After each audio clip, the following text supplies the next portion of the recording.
insurance, this is Tony Cañas, Chief Motivational Officer at Insurance Nerds and PNC Client Advisor at the Jacobson Group. And today I want to talk to you about leadership development programs in our industry, how they've changed over time and how they might change in the future. So there are several leadership development programs in our industry, and they've gone through lots of changes over the years.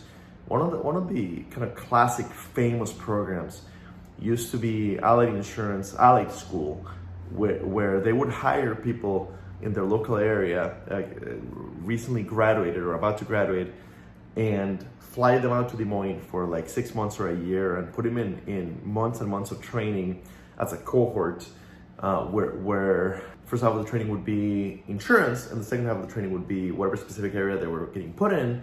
And at the beginning, they didn't even know if they would be working in claims or underwriting. They kind of got the insurance experience first, and then later on got the rest of stuff more related to their specific area. And also, the really interesting thing is they became cohorts. So when they would go back to their home areas, they would have contacts all over the country within the company that they could rely on to continue growing. And the really interesting thing is Nationwide ended up buying Allied and shut down the program, but a lot of the current leaders of Nationwide came from that Allied program, including the recently retired CEO, who was CEO of Nationwide for 10 years, Steve Rasmussen, and several of his top leaders came from that program in the acquired company and ended up running Nationwide. So there's definitely power in those leadership development programs. There's the famous Swiss Re graduates program. There are the underwriting trainee programs at several carriers, and they all have their advantages. And something really interesting happened around the time when I joined the industry in 2009. During the recession, many of those programs were cut, and our industry's investment, early career development programs, changed a lot after that. And a little bit, we've been stealing talent from each other since then. It doesn't look like there's a lot of those programs left, but there's a few. I myself went through one of those leadership development programs. Mine happened to be in the finance area, and this was a very white glove kind of treatment. I was a rare case where I was an existing hire. I was already part of the company before going through this program. Almost everybody else was a brand new hire coming right into the program, and we really got amazing training. They really invested in us. We got meetings with a lot of executives. Where they kind of give us a look behind the curtain. We got an executive mentor. In fact, my executive mentor was the chief economist for the company.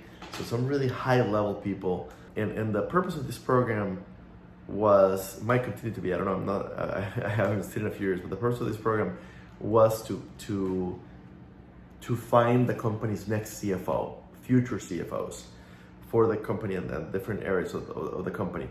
And I ended up not placing within finance. I ended up going to other parts of the company, but I did have this amazing experience of going through this program. And rumor has it that at around the time that I was there, the budget for this program was absolutely incredible. The budget for this program was about $1 million a year. That's what I've heard. I haven't seen official numbers, but just for recruiting, just to recruit 10 recent grads from top MBA and top bachelor's programs within the finance area. And going through it at the time, it was amazing how much I learned, and it was amazing. We got negotiation training from Caras. We got public speaking training from the Harvard Theater School. We got Excel training from Wall Street. I can't remember their name, but a company dedicated to training investment bankers in Wall Street. We got all this fantastic training that the rest of the company doesn't have access to. And when we were doing an assignment away, so I did an assignment in Arizona, and they would fly me back for the training back at home office, and it really was an incredible experience. And it's really interesting. I became friends with several of the other people going through that program, most of them recent grads. And today, 7 or 8 years later, very few of them remain with the company, at least like the ones from my class. So in some ways it worked, they grew within the industry, and in other ways they didn't stay within the company. So, and the reason I'm doing this video is because recently I was at the Gamma Iota Sigma conference in Dallas, the International Risk Management Fraternity, and I ran into a person that runs the early career development programs for a very, very major Fortune 100 carrier.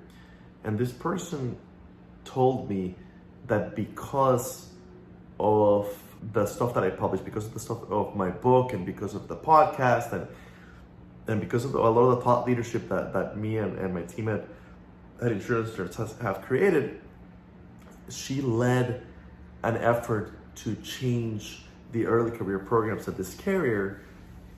And she couldn't get more money for the programs, but what she was able to do was basically say, okay, if you won't give me more money for the truly entry-level program that touches most of the entry-level employees down to the call center level, then can I at least pull money away from the elite leadership development program and move it towards a program that touches a broader set of entry-level people? And she got permission to do that, and she was telling me how the results have been amazing, and how this change in investment towards giving better experiences and better training to a broader set of entry-level employees has a better return that small elite programs that give white glove amazing treatment to very few chosen high potential employees.